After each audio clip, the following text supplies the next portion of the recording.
Bom, vamos retomar o nosso assunto sobre administração pública. E aí, hoje a gente vai comentar um pouco das funções e dos poderes que representam o Estado brasileiro, para a gente entender como que a administração pública ela perpassa, né, todos os poderes e funções do Estado brasileiro, tá? Fazendo uma pequena revisão, né, do que nós falamos anteriormente, né? Eu coloquei para vocês a preocupação acerca da discussão sobre administração pública no Brasil, sobretudo pelo fato de que quando você discute administração pública, você também vai discutir política, né? Porque a administração pública faz parte, né, de uma das instituições políticas nacional, tá? Então, enfim, é extremamente importante a gente ter uma certa vacina, um certo cuidado com relação aos maniqueísmos que a gente vê por aí, né? Além disso, eu também comentei, né, como que é o estudo da ciência política, né? Como a gente estuda a ciência política, completamente diferente de você simplesmente emitir uma opinião política, achando que emitir opinião política é, na verdade, você, assim, aderir, né, a uma pessoa, a um partido, a um grupo, né, sem saber realmente quais são as ações que esse partido, grupo ou pessoa vai adotar propriamente em termos de políticas públicas, tá? Então eu disse que quando a gente estuda a ciência política, a gente tem que estudar a teoria política, tem que estudar instituições políticas, elementos da metodologia, a metodologia aplicada ao estudo da política, e dentro das instituições públicas, né, das instituições políticas, você tem lá a administração pública. Comentei também, né, pelo fato da administração pública estar lá enumerada no artigo 37 da Constituição Federal, e a Constituição Federal sendo um pouco o documento, né, a certidão de nascimento do Estado brasileiro. Também eu repassei aí um pouquinho o histórico das nossas constituições, né, falando um pouco da questão da nomenclatura, né? Nós éramos repúblicas dos Estados Unidos do Brasil, hoje nós já somos a República Federativa do Brasil, né? Enfim, fomos mudando, né, o nosso nome, a nossa designação, né? Lembrei que nós passamos do Império, né, para a República, né? Enfim, todos esses elementos aí, discutir um pouquinho também a questão da Federação Brasileira, né, como ela é diferente, né, da Federação Americana no que diz respeito à sua formação, né? Nós somos uma federação por desagregação, enquanto que lá nos Estados Unidos eles são uma federação por agregação. Isso acaba estabelecendo diferenças fundamentais no que diz respeito às competências, né, às autonomias, né, política, administrativa, legal, tributária dos entes que compõem a federação. Por isso que vale a pena lembrar, né, que nem sempre essas comparações que são feitas entre Estados Unidos e Brasil, sobretudo no que diz respeito a esse campo, elas não são adequadas, tá? Então, entrando hoje nas nossas discussões propriamente, né, falando aí das poderes e das funções do Estado brasileiro, né? Antes de mais nada, eu queria só fazer alusão ao momento que a gente está vivendo. Hoje é princípio de maio, portanto a gente está fazendo aí 20 anos de lei de responsabilidade fiscal, tá? Então 20 anos, dos 520 anos, né, de Estado brasileiro, né, de Brasil, né, a gente está tendo 20 anos de uma lei para justamente aferir as questões orçamentárias e financeiras, né, as questões fiscais, para você fazer valer as conduções de gestão financeira do Brasil, tá? Futuramente a gente vai comentar um pouquinho o papel dessa lei e alguns aspectos dela, tá? Então, entrando propriamente no assunto, né, então vale a pena lembrar alguns fundamentos que a gente lê na nossa Constituição, ali logo no seu início, né? E um deles ali está dizendo que o Brasil é uma soberania, né? É um Estado soberano, né? Ele tem lá como um fundamento fundamental não, mas um fundamento, né? Justamente a questão da soberania. O que significaria isso, né? Soberania é uma característica do Estado brasileiro, e que pode ser definido da seguinte forma, né? Como poder perpétuo e absoluto assentado num dado território, né? Isso é importante porque essa característica é própria do Estado, tá? Do Estado como um todo, da União. Ela não é uma característica deste ou daquele município, deste ou daquele estado, desta ou daquela pessoa. Tem, digamos assim, um caráter técnico, né? E, ademais, o princípio da soberania é o que rege, né, as relações internacionais, né, hoje no mundo, né, já há alguns anos, né, alguns séculos, na verdade. Outro fundamento que se encontra lá, né, um outro princípio fundamental que se encontra lá é o da cidadania, né? E aqui vale a pena a gente até pensar um autor que nos traz a ideia de que cidadania seria o exercício, né, de alguns direitos, né, direitos civis, direitos políticos, direitos sociais. Há outras visões, né, com relação a esses elementos da cidadania, mas me parece que essa é a que mais se adequa, né, à nossa visão do Estado brasileiro, né? E aí, lembrando que direitos civis tem a ver com as suas liberdades, né? Liberdade de ir e vir, liberdade de contratar, de ter propriedade, de opinar, né? Isso é uma conquista, né, de longa data, né, que está lá no final do século XVII, início do século XVIII, né, lá na Europa, né? Então, às vezes a gente tem dificuldade de entender esses elementos porque, na verdade, essas referências elas são de fora, né? São de fora, não são nossas, né? Então tá aí um exercício do direito civil, diria a respeito, portanto, a exercitar, né? Exercer esses elementos que eu acabei de falar, né? Direito de ir e vir, direito das liberdades, né? Você ter liberdades. Um outro elemento que compõe a cidadania são os direitos políticos, né? O direito de votar e ser votado, né? Que é um direito que é uma conquista ali do século XIX, né? Isso é muito importante.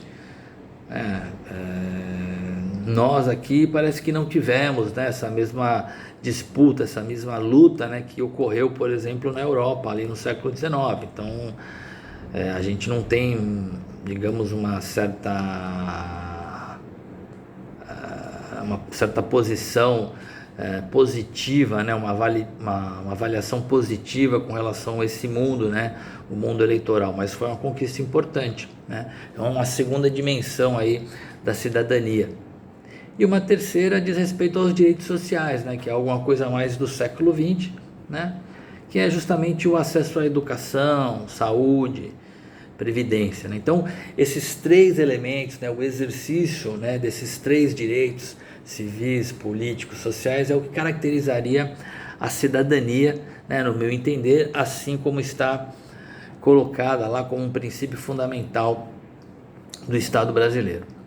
Além disso, né, você também tem como um princípio fundamental, como um fundamento, a dignidade da pessoa humana, né? Não adianta você garantir algumas coisas na vida, mas você não ter uma vida digna, né? É necessário que isso seja um princípio de organização sociopolítica. E para que isso dê certo, você tem que ter um trabalho, né? Você tem que exercer a sua atividade de forma não exploratória. Então, por isso que o próximo fundamento é o valor social do trabalho, certo? E aí, esses elementos, né, que dizem respeito à cidadania, dignidade da pessoa humana, valor social do trabalho, precisam ser vistos dentro de uma sociedade, no plano doméstico, correto? Por isso que eu não falei o primeiro, né, da soberania. Mas esses três intermediários, eles precisam ser vistos dentro de uma sociedade, digamos, mais plural, né? Mais plural, onde você possa conviver com diferentes concepções de mundo, diferentes modelos de sociedade, diferentes opiniões, diferentes propostas políticas, né? Então, por isso que o quinto princípio fundamental, o quinto fundamento que está lá logo na saída da nossa Constituição, é o pluralismo político, tá? Tem que aprender a lidar com as diferentes opiniões, com as diferentes posições do mundo político. Então, esses são os 5 fundamentos, né, que estão lá logo no início, né, da nossa Constituição e que regem, em grande medida, a Constituição do Estado brasileiro, a conformação do Estado brasileiro. O Estado brasileiro, como eu já havia dito, é um Estado federativo, portanto, ele tem várias unidades políticas com razoável grau de autonomia, tá? Outros estados, né? Vários estados e muitos municípios, milhares de municípios, né? A sua forma de governo, né, como o pessoal diz, é republicana, significa que nós conhecemos uma esfera pública de atuação, né? Pelo menos deveríamos, né, reconhecer. A gente tem um aspecto cultural que não nos permite reconhecer de fato esse elemento, né, o elemento da res pública, né, sobretudo o patrimônio público, o espaço público, né, essa característica cultural que nós temos, chamado patrimonialismo, né, é uma propensão que o brasileiro tem com relação à apropriação do espaço público, né, da coisa pública, transformando aquilo no seu próprio patrimônio. A gente vai ter oportunidade de trabalhar isso mais para frente. Eu vou dar alguns exemplos para vocês. E o nosso sistema de governo é o presidencialismo, tá? Então, esses são elementos fundamentais para a gente entender, né, o Estado brasileiro, e que, em grande medida, a pessoa que está trabalhando com administração pública tem que ter noção, tem que ter ciência, certo? Qual que é a razão de ser do Estado? Por que nós chegamos, né, no momento de constituição do Estado brasileiro? Então, isso está muito claro ali no artigo 5º da Constituição, onde diz que é o quê?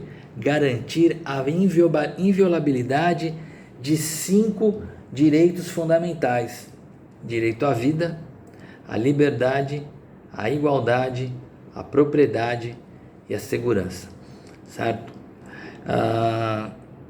Em grande medida, né, a consolidação desses 5 direitos tem uma história assim de quase 300 anos, né? De quase 300 anos. Inclusive, é até possível você pensar certos filósofos, né, certos teóricos da política, que são teóricos extremamente relacionados com cada direito desse aí, tá? Então, por exemplo, a questão da segurança você pode relacionar com um autor chamado Thomas Hobbes. A questão da igualdade você pode relacionar com um autor que veio 100 anos depois do Thomas Hobbes, que é o Jean-Jacques Rousseau. Propriedade e liberdade você poderia relacionar com o Locke, né, John Locke. Enfim, você pode ir fazendo essas associações para você entender que é uma estrada longa para você chegar, né, no momento e dizer assim: olha, se a gente vai fazer um Estado, se nós vamos constituir um Estado, esse Estado tem que ter como razão de ser a garantia desses direitos, tá? Isso é importante, porque você, como atuando ali na análise da administração pública ou como administrador público propriamente, você tem que ter ciência de que esses elementos são importantes, né? Como digamos assim, como função do Estado propriamente, tá? Fazendo uma alusão às funções empresariais lá de Fayol e Drucker, né? Melhor, de Fayol, né? E quais seriam, portanto, os poderes e funções do Estado, né? Que está lá no título 4º, né? Aí você vai ver o seguinte: o primeiro poder que aparece é o poder legislativo, né? O poder legislativo é o poder que aparece primeiro, ele precede o poder executivo. É muito importante porque a gente notar isso, porque na verdade o poder legislativo é o poder que representa a população brasileira, representa o povo brasileiro, né? A Câmara dos Deputados representando a população dos estados e o Senado representando os estados propriamente, tá? Então a gente não pode esquecer, né, da importância que tem o poder legislativo, tá? Embora a gente tenha essa propensão em demonizar a política, nós precisamos lembrar que esse pessoal foi eleito dentro de um processo eleitoral no qual a gente emite a nossa opinião, do qual a gente participa, né, votando, tá? Então eles são representantes, certo? Da população brasileira e dos estados brasileiros, tá? O Senado, por ser uma representação dos estados, tem por base o quê? Somente 3 senadores por cada estado. Já a Câmara dos Deputados, ela tem lá um teto de deputados federais e um piso, digamos assim, um número mínimo, né, de deputados federais, né? Ou você tem 8 no mínimo ou 70 no máximo, né? E aí você começa a ver certos desvios, né, com relação à representatividade da população brasileira, né, da população de alguns estados. Há estados, né, que em função do número de habitantes não deveriam ter sequer 8 deputados federais. Então esses estados eles têm uma sobre-representação. Por outro lado, você pega o estado de São Paulo, por exemplo, em função do número de habitantes que ele tem, ele deveria ter mais de 70 deputados. O que implica dizer que o estado de São Paulo é subrepresentado, tá? Então, o número de deputados federais, já dá para notar, pelo que eu falei, ele é proporcional ao número de habitantes. Só que ele tem um piso, né, um valor mínimo, que é 8, e um valor máximo, que é 70. Tá? Então, esses são elementos para a gente entender, né, algumas especificidades do nosso estado e da nossa representação. O Poder Legislativo, né, ele tem em todos os níveis federais, né, tem na União, né, que é o Congresso Nacional, tem as Assembleias Legislativas nos estados e os municípios. Nos municípios tem as câmaras municipais, certo? Evidentemente, quando a gente vai falar da função do Poder Legislativo, logo de cara, né, em função do termo, né, Poder Legislativo, vem a ideia de fazer leis, certo? Mas não são só essas as funções. Na minha opinião, inclusive, não é nem essa a principal função. Tá? Você pega o Senado, por exemplo, né, que é digamos assim, a Câmara Alta do Poder Legislativo. Lá o Senado tem por obrigação fazer a sabatina dos ministros do TCU, por exemplo, do Tribunal de Contas da União. A gente vai ver que tem uma função extremamente importante, né? TCU. Além disso, também o Senado ele é responsável pela sabatina do presidente do Banco Central, sabatina do líder, né, do chefe, daquele que vai ser o chefe do Ministério Público da União, o Procurador-Geral da República, que essa função é uma função essencial do Estado também, o MPU, tá? E na minha opinião, a função mais importante do Poder Legislativo está lá no artigo 70. Isso tem muito a ver com elemento gerencial. Vocês vão, na condição de administradores, vocês vão notar. Por quê? O legislativo é que faz a fiscalização contábil, financeira, orçamentária, operacional e patrimonial da União e das entidades da administração pública, direta e indireta. Mais para frente a gente vai ver a diferenciação que tem entre a administração pública direta e indireta, tá? E o legislativo faz essa fiscalização tendo por auxílio o Tribunal de Contas da União. A esse sistema nós chamamos de controle externo. Então, por isso que eu acho, né, que fazer leis é importante, mas essa é a atividade rotineira, né, do Poder Legislativo, tá? O que a gente poderia comentar aqui?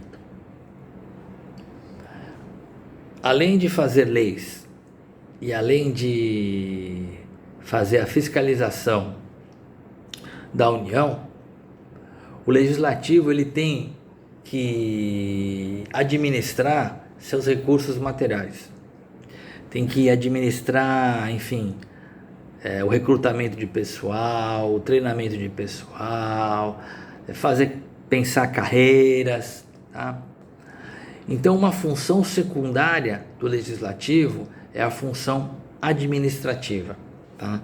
Então, se o Legislativo faz aquilo que ele faz leis, sabatina figuras importantes do Estado brasileiro, se faz a fiscalização, é porque tem lá um aparato público, certo, que permite ele fazer essas suas atividades. Na verdade, eu gosto, né, de colocar dessa forma, né, como eu vou colocar agora. Quando um governo, tá, ele está com capacidade política para poder tomar as decisões necessárias, tá, ele tem governabilidade. Quando um governo tem capacidade institucional, gerencial, eu gosto de colocar dessa forma, ele tem governança, tá? Então, em grande medida, a administração pública faz parte desse elemento da governança que pertence ao Estado brasileiro, que faz parte do Estado brasileiro. Sem ela, os governos não conseguiriam dar conta de governar, tá? Então, a função administrativa de todos os poderes, do Poder Legislativo, como eu estou dizendo agora, faz parte desse elemento.